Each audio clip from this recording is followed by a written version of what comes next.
Supreme court ने मित्रों ऐसे ऐसे सवाल पूछे जिसकी कल्पना शायद इनकी पार्टी के जो वकील थे उनको थी।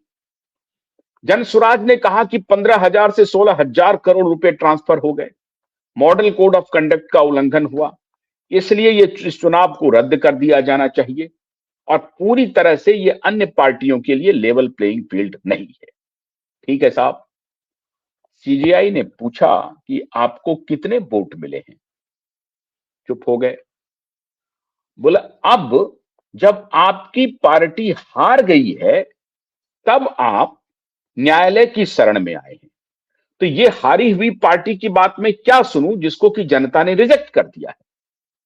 इतना ही नहीं, सीजीआई ने पूछा आपको वोट कितने मिले हैं?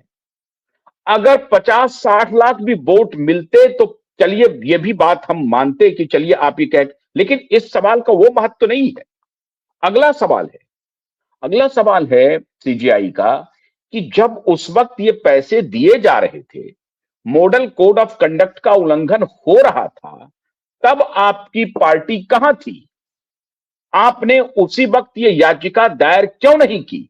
आप पटना हाईकोर्ट में दायर करते, आपको मेरे पास आने की भी जरूरत नहीं थी। आपने क्यों नहीं दायर किया? क्यों? क्योंकि तब आपको लग रहा था इस तरह के लोक लुभावन नारों से कुछ नहीं होगा, हमारी स्ट्रैटेजी काम कर जाएगी। और सच बात तो यह है कि ये काम सारी राजनीतिक पार्टियां कर रही हैं, आगे भी करेंगी। अगर आपको किसी मुद्दे की सुनवाई करनी ही है, जैसे फ्रीबीज के मामले में आप बात करना चाहते हैं, हम सुनने के लिए तैयार हैं।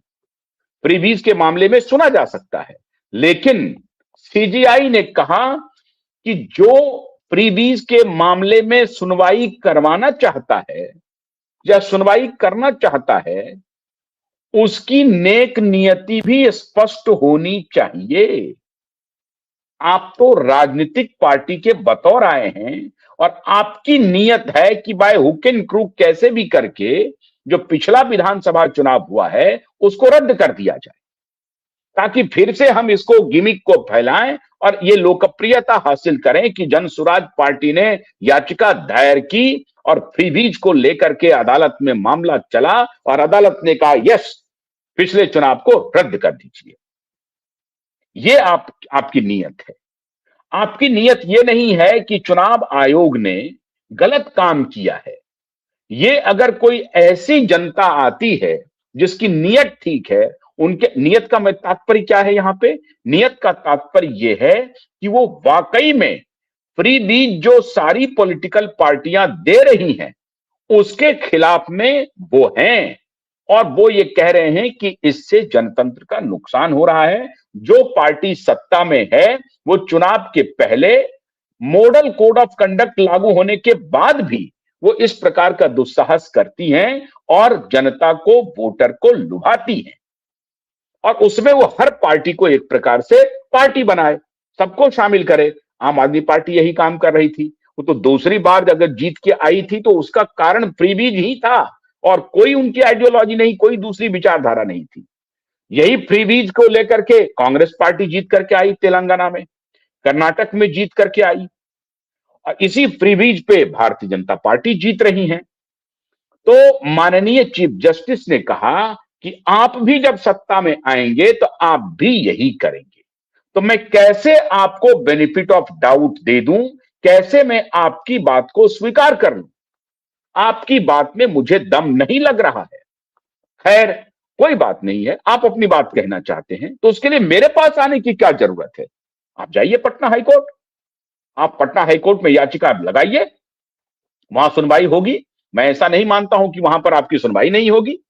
और उसके बाद हाईकोर्ट क्या फाइंडिंग लेता है वो आप, उस पर अगर कोई आपत्ति है तो आप मेरे पास आइए, लेकिन बगैर हाईकोर्ट गए हुए सीधे सुप्रीम कोर्ट आ गए हैं आप। अब आप कल्पना कीजिए, अतीत का दृष्टांत भी एक प्रकार से उनको दिया गया। उन्होंने कहा कि आप पूरे 1-2 चुनाव को रद्द करने के लिए आप कह सकते हैं कि साहब यहां पर इतने वोटर थे, इतने वोटर में से इतने वोटर को 10,000 रुपए दिए गए और सीधा इन्फ्लुएंस हुआ और इस प्रकार से इस कॉन्स्टिट्यूएंसी विशेष में इसका चुनाव रद्द किया जाना चाहिए, कोई टेस्ट केस करके लाते।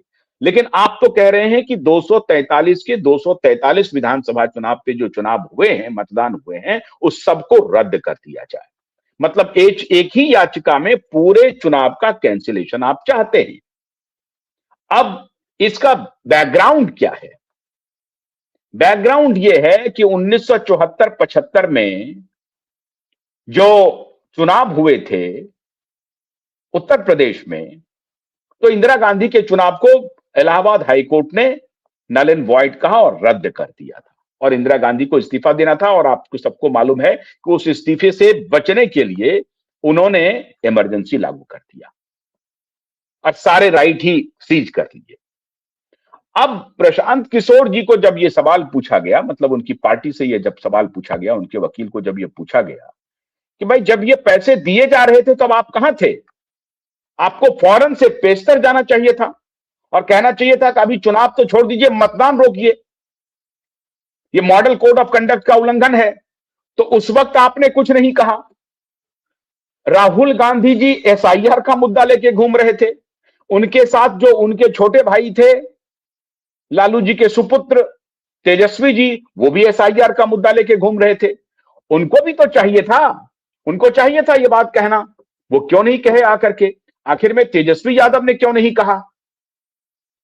राहुल गांधी ने क्यों नहीं कहा कि 10-10 हजार रुपए जो मॉडल कोड ऑफ कंडक्ट का उल्लंघन हुआ है, इसको अविलंब रोका जाए और पैसे देने से रोक लगाई जाए, और नहीं तो इलेक्शन को कैंसिल किया जाए, रद्द किया जाए? उस वक्त आप ये याचिका क्यों नहीं लगाए थे? आप चाहते क्या है? बस आप ये चाहते हैं कि बाय हुक एंड क्रुक किसी भी तरीके से आप सीन में बने रहे। मतलब आप पॉलिटिकल मैनोवरिंग करना जानते हैं, कलाबाजी लगा रहे हैं, आप कलाबाजी खेल रहे हैं। आप अपने आर्ट, जो पॉलिटिकल जो आर्ट है